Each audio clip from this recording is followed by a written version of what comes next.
in Orlando, first junior national trip. I didn't really know anybody other than all the Alberta guys that were there with me. Obviously, I knew who Josh Naylor was, Gareth Morgan. I remember meeting Josh for the first time at the airport. But, I think Yerzy was the only guy on that team that was full 3 years younger than draft. Yeah. So I think everybody was kind of probably watching him a little bit just to see, what makes this kid so special to be here, basically 3 years younger than some guys. So we kept our eyes on Yerzy, and like I said, he's been one of my best friends through the whole thing. So it's been awesome. Yeah, I mean, me and Mike are two of the younger guys. We were two of the younger guys on that team too. He's in October '97, so pretty young for his draft class. So I think it was an easy friendship to get into, just pitcher catcher relationship. We were both younger. It was both our first trip. So.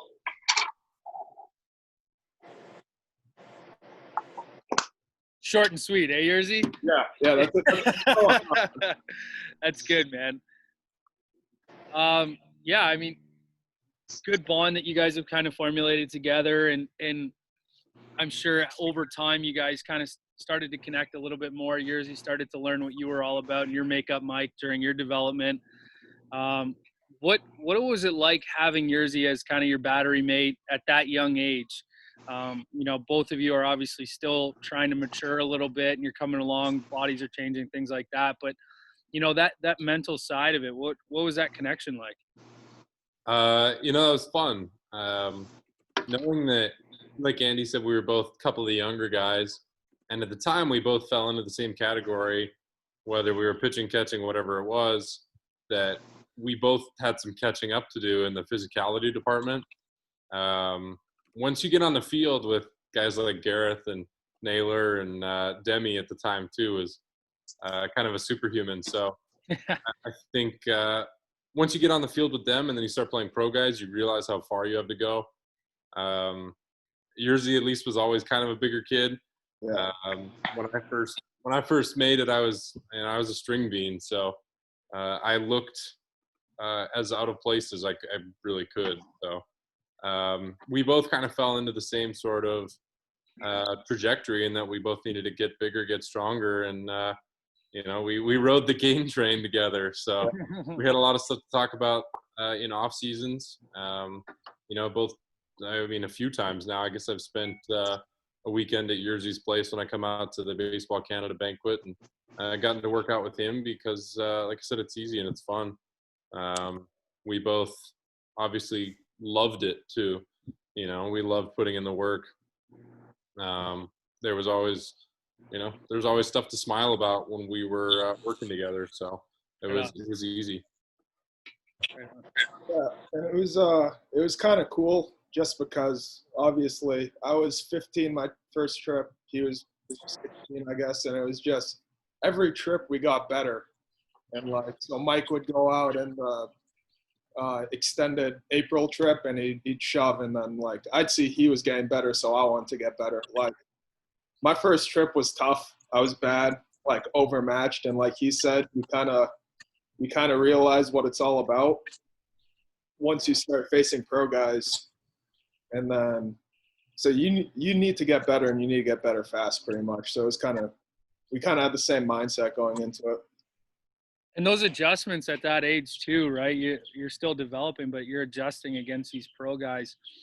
Was it difficult at that time? I know, Mike, you had mentioned, you're a bit of a string bean, but you didn't feel overmatched or anything like that. Was it just a mental side of it? What kind of pushed you forward to, get through that and just compete? No, I'm with Yerzy on that first one. Our first trip, I was overmatched. I ran into outs because I was still throwing below the hitting speed for most of those guys. When you're out there and you're throwing 84 to 88, really, you're below their usual hitting speed, unless you're throwing submarine or something like that. So I ran into some outs that way.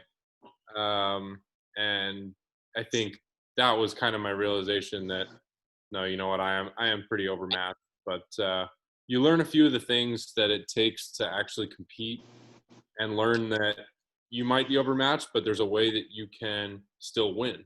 You know, you can still win those little battles. And I think it starts with learning the little things that have to do with holding runners, things you might not think are that interesting, but you know, big things like being able to throw your breaking ball 0-0 for a strike and then expand it 0-0-2. You know, it's kind of, you learn those little things before you really even need to. And then, I mean, it really got to the point where, you know, it was tougher for me to throw against the guys at you know, my high school, than it was just to go play pro ball. So it was a crazy time. And like Yerzy said, it's almost like being thrown in the deep end and kind of sink or swim. Yeah, no question. When did it click for each of you guys that, you know, playing baseball, either in college or professional, was something that you know, started to become attainable? I think for me it was right when I found out I made the junior national team. That was kind of, up until that point, I knew I was good, but I didn't know. I knew I wanted to go to college, but I didn't know if I had a shot at pro ball. And then once I made that team at 15, like, that's when I started. I always like would hit extra and stuff, but that's when I started going every day. You were playing shortstop at one point in time. Yeah, I was playing shortstop. I was pitching still too. And then Greg pulled me aside at my very first T12. He's like, "Hey, we're gonna take you on that October trip." And right when he told me that, I'm like, "Oh wow, like I need to." And my first trip, talking about like being thrown in the fire, I still remember my first at bat. I'm facing this lefty. It's throwing instructs, so he's probably some sort of prospect with the Braves. And I get in the box, he paints like 93 black away. I'm like, oh, all right, like that's a good pitch. He goes like 92 black inside. I'm like, wow, like fastball. I'm like, I have no idea what's coming. Like I can't hit this. And then I punch out on the third one. He paints black inside again.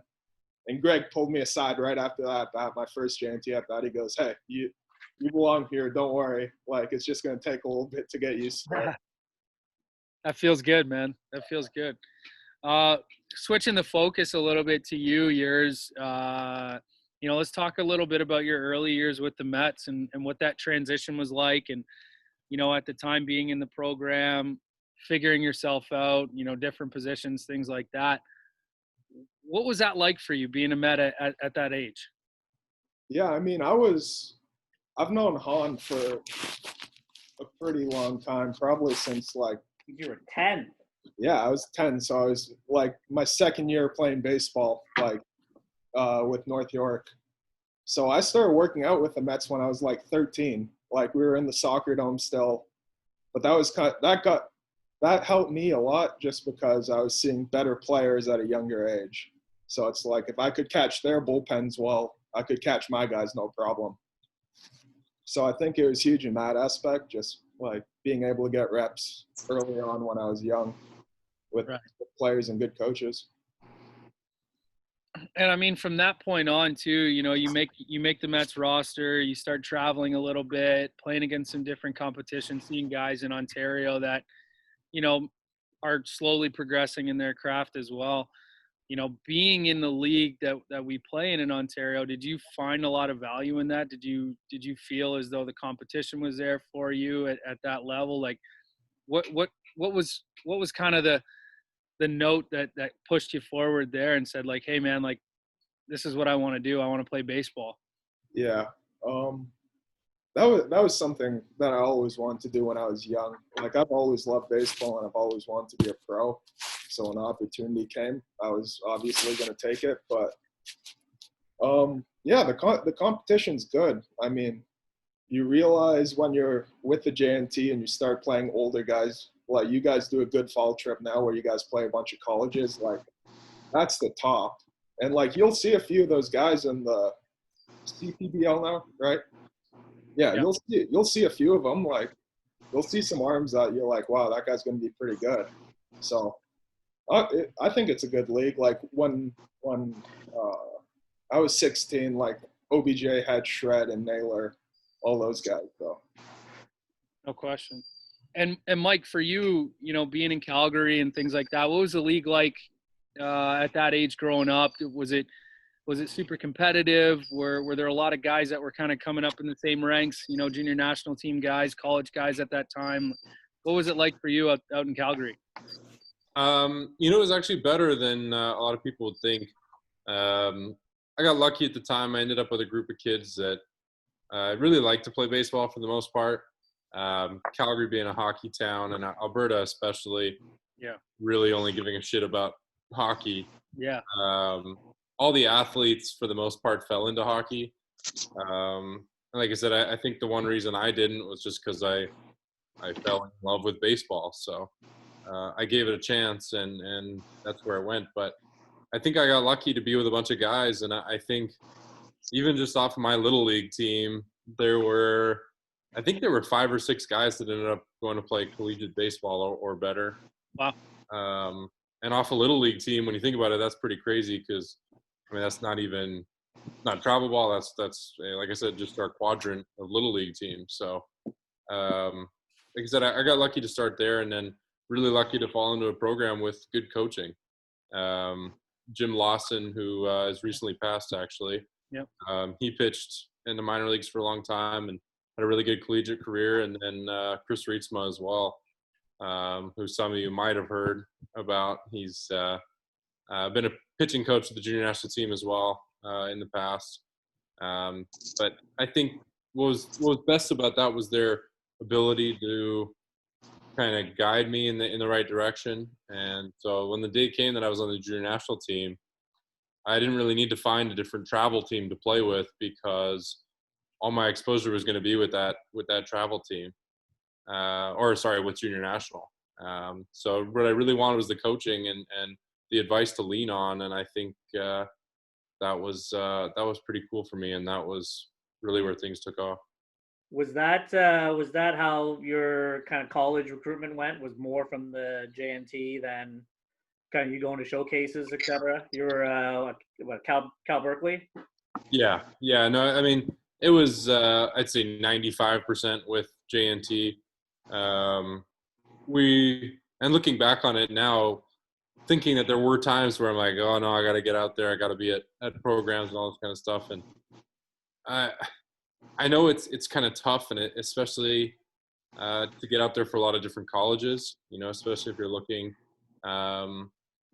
You're looking at a bunch of different junior colleges and stuff like that. Those coaches aren't going to be watching our junior national games. But as far as I was concerned, it's pretty obvious to a lot of people. The word gets passed around when you start showing something that's pretty obvious. Like I said, Greg knows when he sees something. A lot of people know, and that doesn't mean you have to go through the junior national program. I know Joey Votto is the big name that didn't. He kind of carved his own way there, but I think once you're there, it's all about development and showing that you're on the upward trend. Once that was out and people realized that, I was kind of going like this over my last couple of years on the junior national team, and they had reason to believe that I was going to keep doing that. That was it. So it all comes down to the process, really, and didn't really need too many of those showcases other than the 2 or 3 big ones. Right. And in talking about, process, we can kind of switch over a little bit to preparation, because a good question came up here with regards to preparation. What's the most important aspect of preparation in your opinion? Mobility, pens, arm care, things like that. What are some of the things that you would do to prepare? And let's start with, a bullpen, because I think that's an important step in building your foundation and finding out, who you are as a pitcher and some of the things that you can do and honing in on your craft. How would you prepare for a bullpen? I could be here and sit here and say that I do everything that I do going into a game. But the reality is, if you're going to throw 30 some games a year and then 30 some pens a year, plus the pens leading up, and it's not really realistic to say that you're getting yourself in absolute game space to throw a bullpen. Right. But having said that, I am still very excited to throw a bullpen. I'm still very excited that that's my day where I get to do what I love. And that started, a long time ago. I knew in my winter academy in Calgary that Wednesdays were bullpen days. And, that's when I could let it eat. So I still went with the attitude that I was going to have fun, work on something, and let it eat, really. That's been the best part about this, if there is one, really, is that I've gotten to throw, 15 bullpens now. Wow. At pretty firm intensities to be able to learn stuff, and it's fun. I might come out of it with a new pitch. So it's little things, right? And you'll learn your routine as far as preparation goes. What you need to do, your hip mobility, shoulder mobility, activation, all that kind of stuff. You're gonna learn, and you guys have a lot of coaches that understand what's going on. Could kind of push you in the right direction. But to me, I'd say it's all about getting yourself excited. If you're loving what you're doing and you're happy to be there in that moment, you're going to make the most of it, and you always will. Nice. And what about you, Yerzy? We've seen you spend lots of time in the cages, things like that, but there's another side to it, right? There's the physical component where, you come in, you make sure that your body's in good shape, good condition, you're stretched, you're loose, you're ready to go, you get your lifts in. What are some of the things that you do to prepare for those days, especially those longer days when you are lifting, stretching, throwing, getting in the cage? Yeah, so for me, I got lucky. I got paired up with a really good strength coach who's with the Indians now, but I got hooked up with them when I was 15 or 16 years old. So working with him was really good because I learned a lot about my body. So I know, like, with me now, it's been 5-6 years since working with him. Like, I know exactly what I need to get my body right. And saying that, so my stretch routine might be shorter than most people's, but I know exactly what I need to do to get loose. And I learned that by doing a lot of extra work. Like, the first few years I was with him, I was stretching every day. I was doing my mobility every day. I was learning, like, what my body could do. And then now that I've worked at it so much, I kind of just know what I need to do to get ready. And it's kind of a set routine. Right. Yeah, let me hop in on that one too, physically. Again, like I said, you're going to find out what you like to do and need to do. And it's going to come up through just little things like, okay, maybe one day you play catch and you're going to find that your arm just isn't getting warm as quickly. All right, well, maybe that just has to do with a short band routine right before. And then you might fall out of it. It's going to go in waves. But the same thing where I actually feel best after I'm, progressing through a workout. So really on bullpen days, I like to kind of get in there and get a little sweat going before I go out there to make sure everything's nice and loose. But again, that's like a thing that you're going to learn. You're going to get it. So you're also going to learn where your mobility needs are. I'm sure most of you guys are probably pretty mobile, if not hypermobile. And I know your strength coach probably knows a lot about that, but I found out the hard way that I was not hypermobile, and I really needed to take mobility in my joints seriously. And so now that's something that I need to take more seriously than anything else because of the way my body works. It's crazy how much better your body will feel when you start doing this stuff. Like, I know Pudge does a good job. Like, he probably has a stretch routine for you guys and a mobility routine, and your body will feel so much better. Like, you won't be stiff after a lift, or you won't be like tight during a lift. You'll feel good, and then you'll get good work in. So on top of that, so Soroka, to you first. A lot of these guys don't know that their programs, a lot of it's based off of Cressy stuff. He's the guy that I looked up to. I was able to go to one of his seminars a couple years ago and pick his brain. and ask him some questions directly about how I'm going to program with 110 plus young athlete. His first thing was low hanging fruit. And obviously that means setting a good base with a lot of the fundamental stuff, and learning their bodies like both you guys just said, and seeing where the weaknesses are in their mobility, and where their deficiencies are at that point. But where has your training, Mike, gone from when you first started, when you said you were 15, 16, you were a string bean and just starting to eat and lift as heavy as you can? And where has it gone now that you have seen Cressy, and maybe some advice for these guys, considering the program is somewhat based off a lot of stuff that you do? And for the guys that don't know about Eric Cressy, if you want to follow Eric Cressy or Cressy performance, Mike has actually showcased a lot in his workout videos just because of, number one, he's an all-star, but number two, that he puts in the work and the prep that's needed. So, Mike, where has it gone from then to where it is now? Yeah. So again, like I said, guys, I needed to put on a ton of weight, and again, I could sit here and tell you that I put on, all 50 pounds of just hard work and dedication to my meal plan, which I guess you could say was true. But at a certain point, I was, filling into a frame that my dad had given me. My dad is a pretty big guy, and I don't know exactly where Yerzy gets his size from, but I think both of us at a certain point were destined to be a little bigger, and so we fell in love with getting bigger. Yeah. I saw some huge velocity gains really once I started. I think when I made it into high school, I was probably getting close to 80 miles an hour, and I was 140 pounds.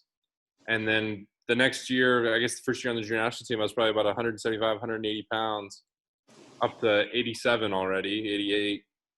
And then the next year after that was like 91, then 95. So I fell in love with gains on the field because I thought they were coming from the weight room. And a large part of them were. I did get stronger, but I also kind of worked myself into some deficiencies, like Budge just kind of mentioned, about things I didn't realize I was getting myself into until it bit me. So in 2018, I got hurt. And it wasn't so much of a tear or injury as a lot of people assume it is with the arm. If you guys really want to go look, it was a subscap, and it's kind of almost under your armpit. And that muscle was so pinched that it just couldn't do its work properly. So there was just bleeding in it, basically, and it's a strain, essentially.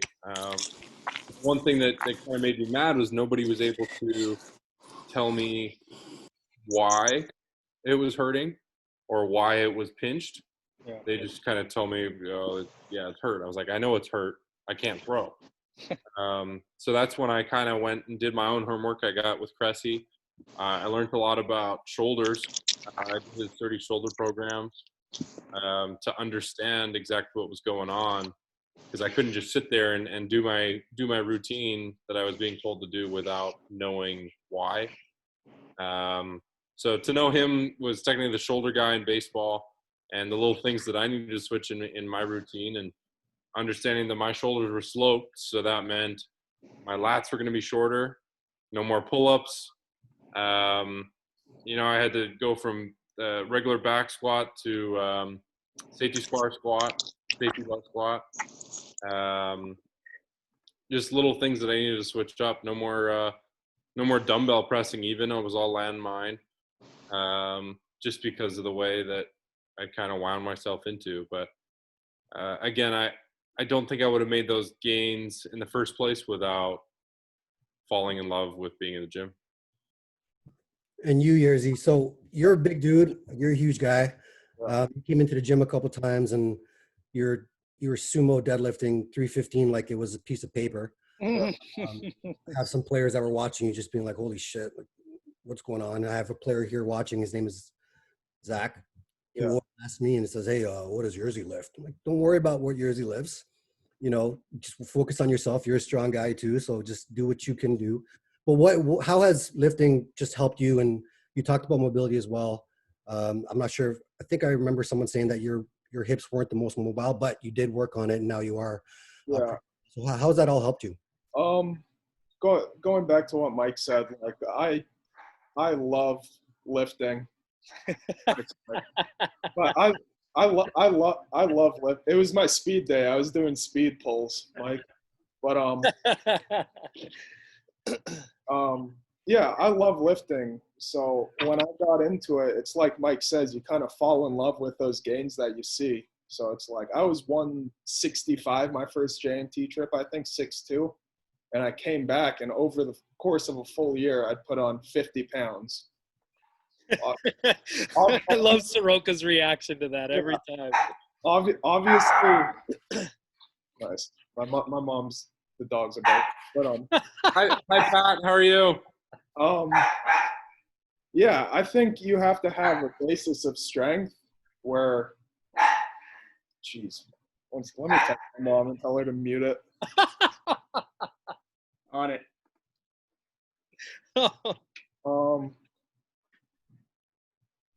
Yeah, you kind of have to have a basis of strength where you can move weight before you move into just mobility stuff. I think there's a baseline of strength you have to have before you can only focus on moving well. But with that being said, getting strong, like just benching every day and deadlifting every day, like 7 days a week, just doing it over and over again, that's not going to get you any better either. Like your body has to recover in between lifts. Yeah, for sure. And we don't even bench press. There's a couple of reasons. Number one, we don't have enough squat racks. Number two, there's too many guys that'll try to compete with each other and try to lift things that they shouldn't be lifting. So for us, dumbbell pressing, but a ton of landmine pressing is what our stuff is on. And we also use the safety squat bars like Mike was talking about. But you guys also said that you gained 50 pounds and Mike said he gained a bunch of weight. So a big thing that I've been telling these guys is about their nutrition, and especially most of these guys here, they have to gain weight.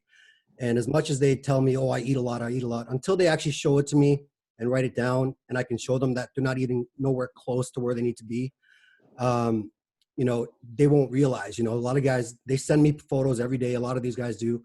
And I provide feedback, say, dude, that's not enough. How important is it for you guys? I know you said, Yerzy, that you're putting olive oil on your pizza to get the calories in. Yeah. Obviously, that's not the best way every day, but that's definitely a good way to add the fat and get those calories up. But how important was the nutrition side for you guys? I tell these guys, pack peanut butter jelly sandwiches like all day and carry around lunches. Don't be waiting on, your lunch lady or your parents to provide you stuff. You got to take initiative and grab this stuff and bring it around with you. Yeah, it's about putting the right foods into your body too. So like I said, I put on that 50 pounds over the course of a year, but my body didn't feel the way it should. Like I've been 230 before, like a bad 230, and I've been a good 230 before.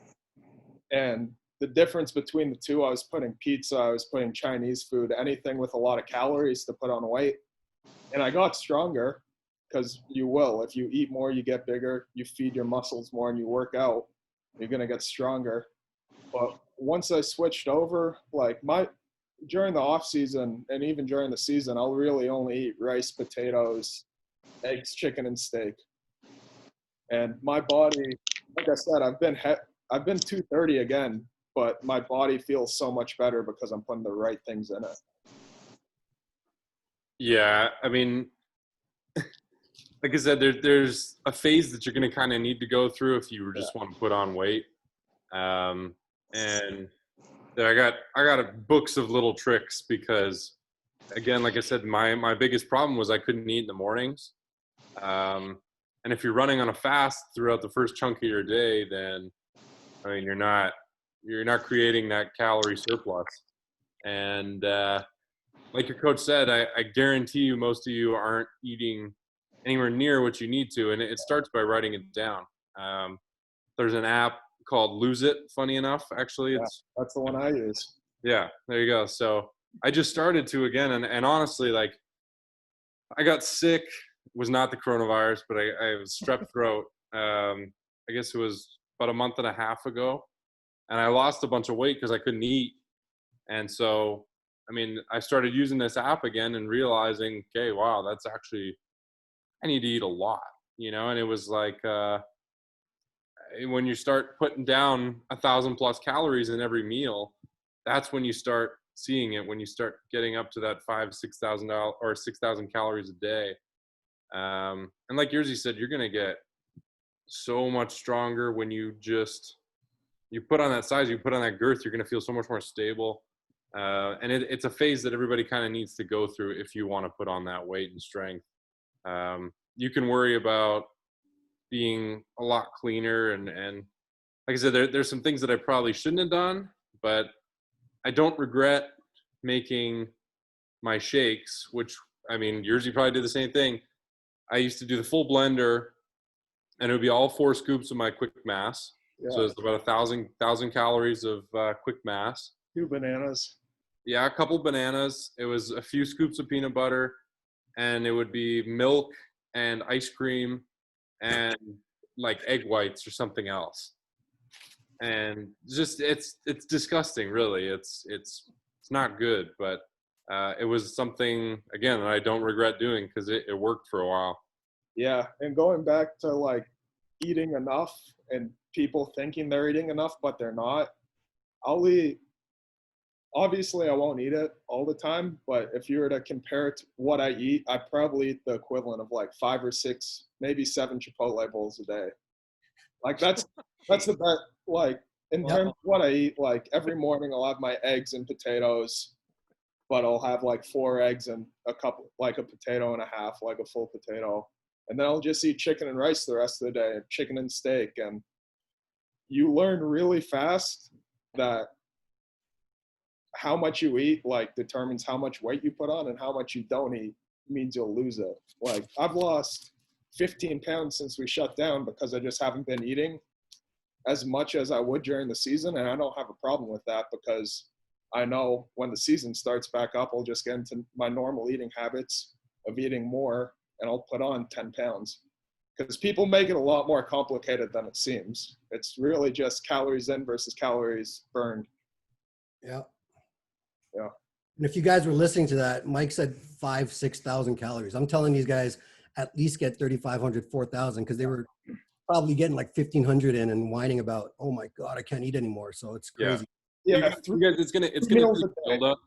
Yeah. It's gonna take like and even honestly, when I go from not eating too much to having to eat again, it takes a couple of weeks, to be honest with you, and it takes doing it basically every 3 hours at most. Yeah. I try for 2.5, but it's meals a day aren't going to be nearly enough. Your breakfast, lunch, and dinner. You have to eat more than that. Yeah, and like your strength trainer said, Stu, I think, I mean, to me, like, again, I don't regret it, but I got teased when I was at school because I literally hauled around a full box, a full cooler of lunch, and I ate in every class. And doesn't matter what it was. It doesn't matter if it was a couple granola bars. But I ate in every single class I was in. And, people thought it was pretty funny, but I mean, I was the one laughing at the end of the day when I was graduated to 220 pounds and had a contract to go play baseball. So, again, it goes back to how bad do you want it? Nice. Question from Mitch here, and Mike, back to 2018, I think, when you said you got hurt a little bit. And I actually think I remember I was talking to you because I think it was a start that you made in Toronto, and you only lasted 4 2/3. I think you were throwing like 70. You had only thrown 70 pitches, but you got pulled. And I was trying to do the next day, and it didn't seem right. Mitch's question more is, as you went through that kind of injury phase, from a mental perspective, how do you work through that? How do you stay strong through that? And then how do you, get back to the point where, you're going to throw a pitch and it feels 100%? That was the hardest part in my baseball career, bar none. Going back to that start I made in Toronto in 18, I knew going into it that I wasn't at 100%, but it was kind of one of those things. And again, you guys are going to feel little things here and there, whether it's in your legs, your back, your arm. And whoever's going to ask you, well, can you play? And I wanted to play. I was at home in Toronto, and I had thrown pretty well the last time out, actually. And so I figured I could just keep doing it.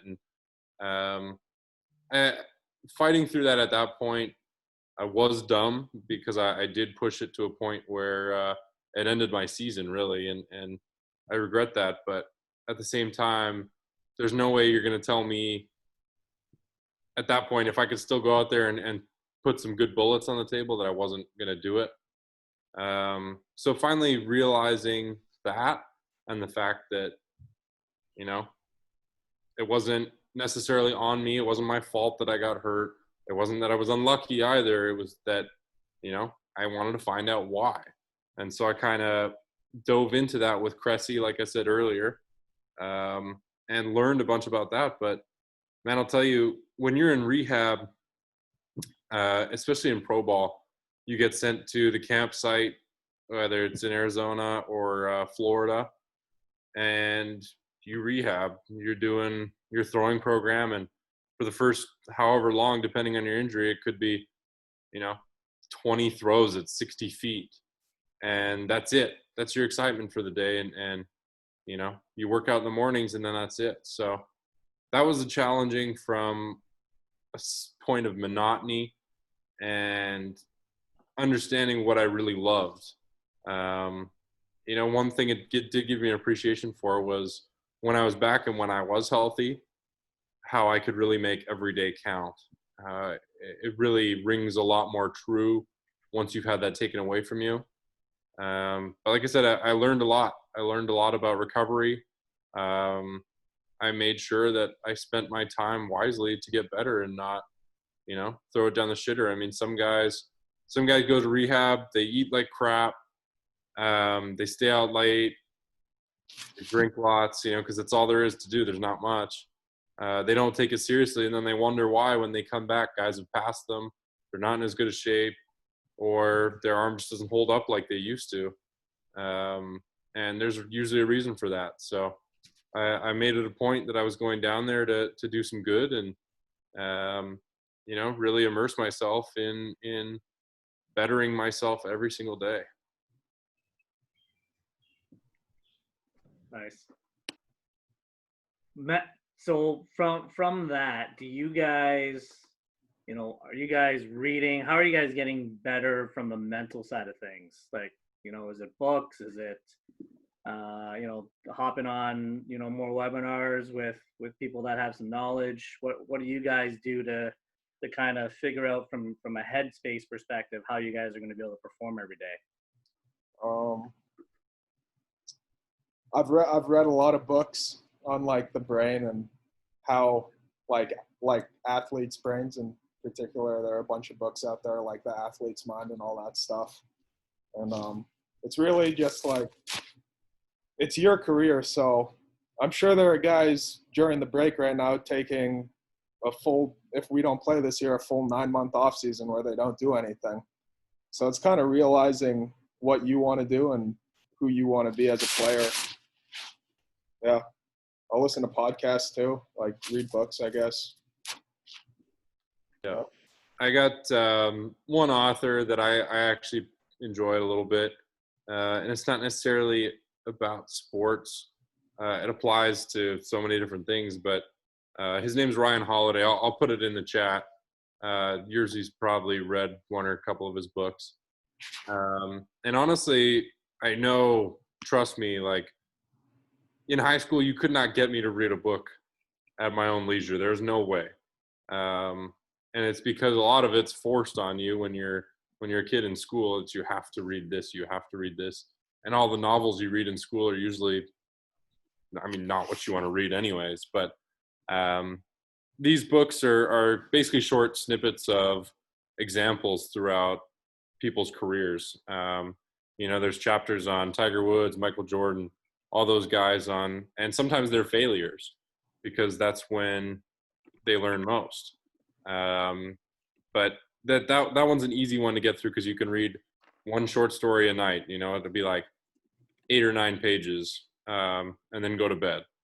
And it's easy because it sticks with you. It's something that you understand. You know, you're not learning something that's so far-fetched or something that you already know. You're learning experiences, and you're taking those experiences into your own. And I found a lot of progress in those books.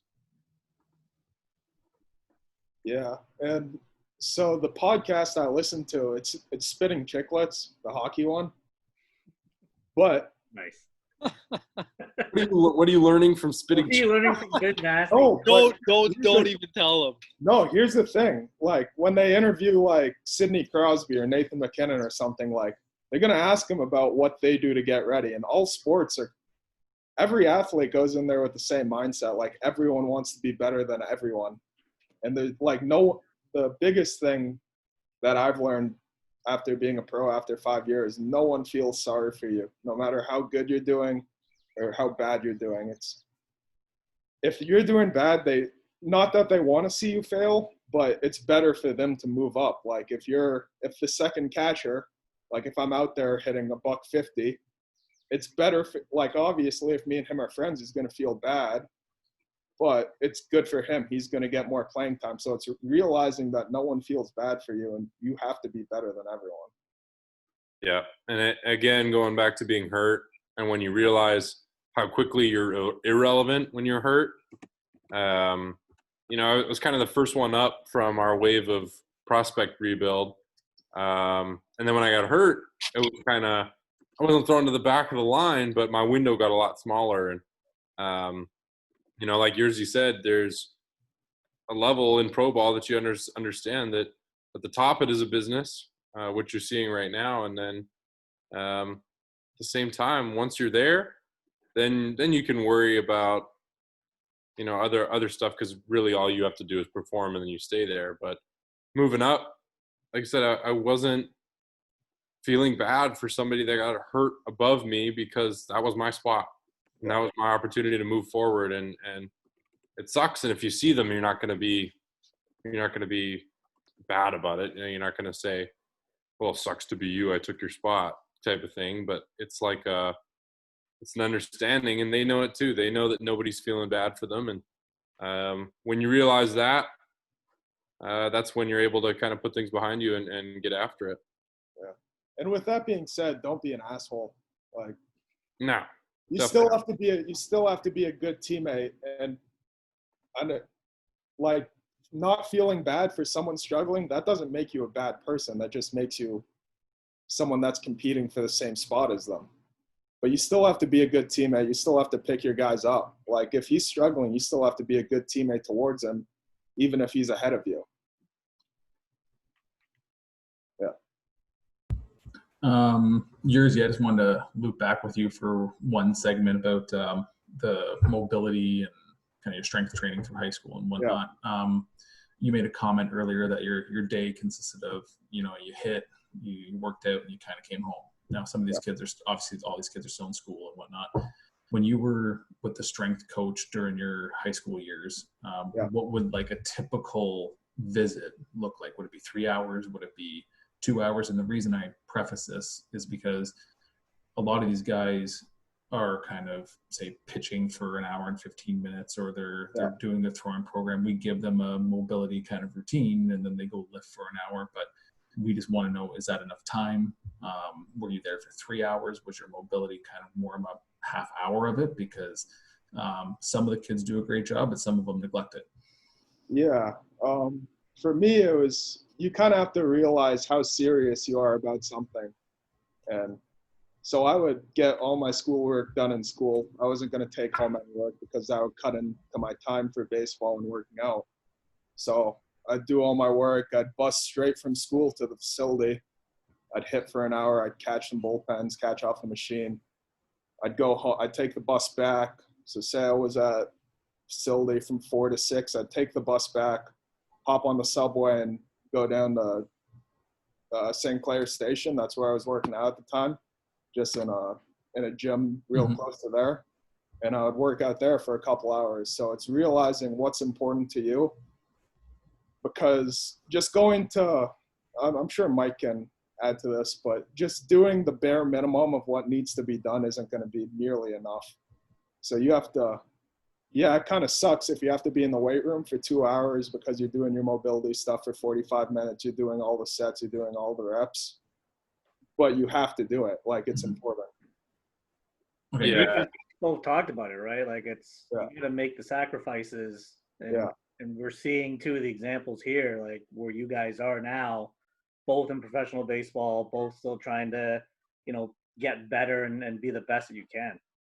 Yeah. Yeah, and going back though, making sure that, I mean, at the end of the day, it's your choice. Like I said, if you want to make those so-called sacrifices, they shouldn't be hard to make. Yeah.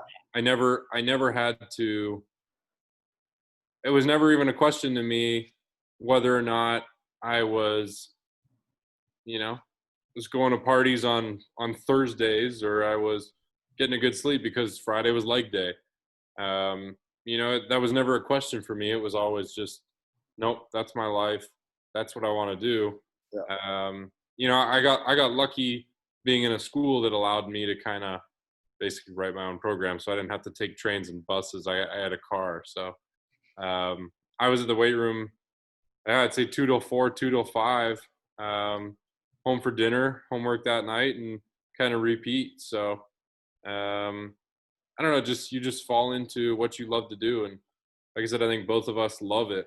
We love seeing progress, and we love seeing and doing the things that'll get us there. And, those things change, but I don't think either of us would say that it was awful to be at the weight room for 2 hours at a time. Maybe some days you were tired by then, but you knew and you wanted to grind it out because you knew how much better you were going to be because of that. Yeah, and going to what Han Sing and Philly said, it's like, I'm in the facility almost every day during the off season, and right now I'm in the facility almost every day out here in Arizona. And it's not because, like, oh man, I have to go into the facility. It's just because I like being there. Like, I like being around baseball people. I like talking hitting. I like talking catching. I like talking pitching. And that's just because I love baseball. It's not hard work for me to be like, oh, I have to go into the facility again. It's something I want to do. So with that, one of the questions was, what's the importance, or how important is it from a communication perspective from a pitcher and a catcher? Yeah. It's huge. I mean, if the pitcher trusts you behind the plate, he's going to throw better. And if you have a good relationship with him, he's going to feel comfortable throwing at you. He's going to feel comfortable with what signs you're putting down and whatnot. Mike, how often did you shake him off? I don't know. A lot of it goes down to pitch confidence. Probably not too much, but I think a lot of it comes down to just knowing each other more than you don't have to love each other. It doesn't make it any better or worse. But I think knowing when it's time to switch plans instead of trying to pound something on the head until it works when it's not working. You both need to be on the same page. But that comes from understanding each other. It comes from understanding that, okay, he might, let's say sinker is usually your thing. I might have days where it's by far and away better than some others, and I might have other days where it's not working. And that's kind of on him to see that and then say, nope, whoop, we're going. And I'm trusting him that where he's going with things is working. So I'd say trust in that you understand each other is the most important, if that makes sense. But and it's doing like the little things. It's like after playing catch with him, getting him loose, it's like asking him, it's like, oh, how's this feeling today? Or like while he's throwing his pen, it's like, how's your slider feeling? How's your changeup feeling? It's like, and it's not you being the pitching coach. Like at the end of the day, he's the one on the mound and he has to know if something's wrong, what he's doing wrong. But you as the catcher, you see so much that's going on, and you have him in between innings, you have him in the bullpen, you have him after you play catch with him on the line. So it's asking him, it's watching like what his pitchers are doing, because some days it's pretty clear that a guy doesn't have something. Like if he just can't throw his curveball, let's say, like he's just burying it every time in the bullpen. That's something in a game I might take a shot with 0-2, but he hasn't been able to throw a consistent one all day. So I'm going to take it 0-2 where it's 1-2 the next pitch if he can't throw it. And then we're still ahead in the count. Yeah, actually, one more thing quick. Going back to understanding that you're not the coach is actually really important, because just like me on the mound, I would never show up my catcher in if, let's say we're throwing a 2-strike slider at the bottom of the zone and the hitter takes it, but maybe it moves a little more than it usually does and he doesn't quite frame it properly. I'm not going to catch the ball on the way back and like stick it and say, come on, dude, like you got to get your thumb under that ball. Just like I don't want to hear from the catcher, stay on top, or some crazy generic cue. Leave that to the coaches, but give your guy some confidence. I know, you see some highlights of Gary Sanchez or some other. It was Cervelli when he's getting his pitcher and he gives him the fist pump all the time. That's a good feeling, and it's a good feeling when you get it from both. Sometimes I'll shake, catcher will come out, we'll talk, he'll convince me of the pitch, we'll get the guy, and then I give him the fist pump because he was right and it worked. The other way around, last year I was pitching against the Blue Jays in Atlanta, and I shook like 6 times to get to my changeup on Hernandez and struck him out on it, and Cervelli gave me the fist pump. And that feels pretty good. And when you're both working on it at the same time with the ultimate goal of winning, that's all that matters. Let's a couple more questions. We're getting close to the hour. Go walk us through your draft stories, your draft days. Yeah, it was pretty cool. I kind of had an idea that the D-backs were going to pick me. I thought so. The Reds were on me from January till 2 days before the draft, and they called me up. They've been telling me third round $1 million for the last 6 months. I know Bob Bykowski, he's the cross-checker for them. I played with his son on the national team. And they're telling me this, and 2 days before the draft, he calls me. He goes, yeah, we're going to take this college kid from Clemson in the second round. We aren't going to take you in the third round. And I'm like, oh, nice. So I'll go to school, I guess. And I kind of had a pretty good pre-draft workout with the D-backs, and my agent called me, and he said, hey, the D-backs might be interested in you, second round, 52nd pick. Like, look out on the TV around that time. So all the coaches, or majority of my Mets coaches and coaches I had growing up, were over at my house with my cousins and my brothers and mom and my dad. And I didn't tell them that the D-backs were on me at 52. So they just sat there watching the draft, waiting. They had no idea, but I knew. I was the only one. Me and my dad were the only 2 people that knew. And then obviously they called my name at 52 and everyone started yelling, and it was pretty awesome. I kept it fairly quiet until it happened, only because we didn't really know where we were going. I had a pretty good idea I wasn't going below 35 at the Orioles, but it's still like a long process once it gets to your area. And like I said, we didn't really know. We thought the Blue Jays might have been in at 29, but then we called just like the Reds did with him and said, no, we're going a different way. So he said, okay, moving on, And again, I think both of us were similar in the sense that we were okay with going to college. Yeah. Obviously the dream is to play Major League Baseball, but there's many, many ways to get there, guys. And we were both happy with our opportunities at college. And 2 minutes before the pick, Atlanta called, said, yep, we're doing it. So I was on a delay, so I got the notifications on Twitter before I got them on anything else. I mean, the rest is history. Nice. You guys, you guys have both played in World Juniors, pitching against USA. Like, you were an all-star. Yerzy, you were part of the Junior Home Run Derby in Cincinnati.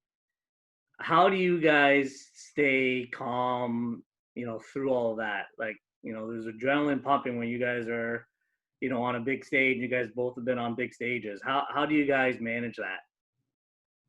Just realizing it's still baseball. It's still a game you've played since you were a little kid. Like, sometimes you have more fans than others, but even in pro ball, I'll have games where you get 200 people in the stands, or 50 people if it's really cold. And then some days, like 4th of July games, you'll get 10,000 people, 20,000 people, and it's just realizing that you're still playing baseball. Nothing changes. Like, game speeds up a little, but it's still the game you've played since however old you started. I was 6 years old when I started, same thing. Yeah, so I'm actually going to loop this in with one of the questions from the chat on what's it like playing with Acuna and Albies. Because I kind of learned this from them, to be honest with you, and mainly Acuna. The one thing they do better than anybody else is just play baseball. And it sounds simple, but when the lights go on and it's a big game, their mind takes it to another level, because what they're trying to do is do something special. And there's nothing wrong with that. I don't know why you guys play the game, but I play it to dominate. I want to do something cool. I think the coolest games are watching guys strike out 20 hitters, throwing a perfect game. That's sweet to me. So you kind of got to be able to push yourself into a sense of, this is my time to shine, sort of. And that way you just forget about all the negatives. If you go into it thinking about, oh man, there's a lot of people watching, I hope I don't strike out too many times, or I hope I don't I hope I don't walk too many guys in the first inning and all that kind of stuff. And it's like, you start thinking of the negatives and it's done. You're going to be pitching in defense, and that's not how anything works. But when you see those guys, especially Acuna, in those big moments, kind of stick his chin out a little higher and say, all right, it's game on. That's when you see where you need to be mentally, and that's where you need to see that, this world goes on. Whether you do good or bad, again, kind of goes back to the same thing where nobody cares at the end of the day. So you may as well go out and try and do something special. And I think nobody's going to fault you for trying too hard. Nice. Couple more, and we'll kind of wrap it up from there. A bunch of our guys, as you guys did, participate and had a chance to, play for your country from a junior national team perspective. For the guys that have gone to, the banquet every year, I don't think Greg gets his due. What has Greg done for you guys from the time you guys were 14 to even today? Yeah, I'm sure Mike will say the same thing. Me and him wouldn't be nearly in the position we are now without him. And going back, obviously for me and Mike, the JNT route was the way that we got to go, and we got looked at pro. But I know a lot of guys with the Mets, Hicksy and Torino and Blackie are my 3 favorite guys, because during the offseason, all those guys just played for the Mets till their 18-year year. 2 of them went to JUCO. 1 of them's at Tennessee now, Arkansas State, Wright State. And they were all having pretty good years. But for me and Mike, the JNT was awesome. I logged like 300 pro at-bats before I even became a pro, and you just kind of learn what it means to be a professional from Greg. Yeah, I think we all know that, Greg's kind of the person in Baseball Canada, and he kind of makes it run. He really does. He's the beating heart. I think one thing that Greg does for most of you is presents that opportunity, but it's almost a life lessons that he wants to give. At the time, they can seem a little bit long. There'd be times when we're speaking for an hour or 2 after our games. It seems monotonous at the time, but really what he's doing is trying to give you a platform to jump up on at the next level. And again, he's somebody that could really help you if you show that you want to learn, you want to be better, you want to be there every single day, you love it. he respects that, and you know, he respects somebody that wants to represent their country really well as well. You know, if you go out there and you're doing dumb stuff on trips, that's going to be a pretty quick one for you. You're going to be sent home pretty quick, because that doesn't play at any level. So, you know, it's learning life before it really hits you, and Greg's the best at that. Nice. We'll wrap it up with just if each of you guys were your 15 or 16-year-old self, and you guys are talking to our guys now, what are some of the things you would tell yourself? Go yours. It's a loaded question, huh? Yes. I wouldn't change much from the time I was 15 and 16, because that's kind of when that was my first taste of the JNT, and when I first started to really put in extra work, that just like hitting and lifting, more of a focus on that. Yeah, I don't know how much I would change. I think that helped me, really set me up in the position that I am in today. Just knowing what it means to have a good work ethic, pretty much, yeah. Yeah, I think the one thing that I wish really hit home earlier, not that it really took too long because it did in AA for me, but to learn how to have fun out there, and again, put back, and by out there, I mean when the moment's yours, when you're on the mound, when you're at the plate, learn how to let go. And that goes into understanding perspective and understanding that, you know, life moves on after your next at bat or your next game. And I know that's tough because a lot of you are trying to take this really seriously. You know, you guys are making the sacrifices. Your guys' as parents are driving you around, driving into tournaments, and paying for you guys to play. I mean, you know, it's a thing that's kind of tough sometimes to realize that it is just a game. But the moment I really truly was able to play with a smile on my face and love it, I think that's when things really took off for me. So I wish it would have got there a little earlier. I think you know, it would have only helped. Yeah, and it's super easy to get wrapped up, and for you guys, it's, oh, I need to go to this college. I really want to go to this college. And for pro guys, it's, oh, I want to move up. I should be at this level. It's super easy to get caught up in trying to manage your own career when, I know it sounds bad, you don't really have any control over it. Like, you can put in the extra work and it could have zero rewards to it, which kind of sucks, but you could put in the extra work and you could get that 4-year scholarship. You could get drafted. And that's kind of the trade-off you have to take. And you'll never know, how good you can be without putting in all the extra work. Great question.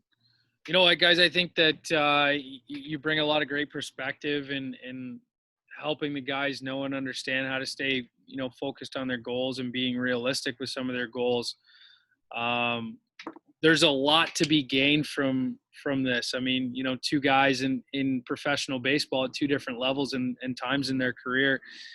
You've really allowed this group to understand that process, right? So thank you guys for taking this time to meet with the players and, you know, allow them to to get a peek into your lifestyles and you know, the paths that you guys took to get to this point. So from all of us here, thank you very much. Yeah, no problem. It was fun. Yerzy, are you going to answer Leach's question? The best BP? Phil, go ahead. From Leach. I know it's from Leach. I want to say Stu. Oh, come on. What kind of answers that? Oh, there he is, John. That hurts. Oh, That hurts. There he is. That hurts. Leach, you're my home run derby BP. That's right. Thank you. You're a home run derby. All that matters is cage bombs, bud. We know this. We've been through this. Stu, in terms of like firmness and consistency, I gotta go with Stu. But you're my home run guy. You're down in every time. That sums up my entire pitching career right there. You're down in. It's good for a lefty. Awesome. Right. That's right. Guys, thanks a lot. You guys were awesome. Thank you guys, and shout out to Pat Yerzy. I miss you. Yeah. I think Pat left the chat, so she Oh, probably. Pat left. I'll text her that though. Don't worry. All right. Thank Good you. luck, guys. All the best. Keep healthy down there, and look forward to following you through the rest of your careers. Yeah. Thanks for having us. Thank you. Thank you guys.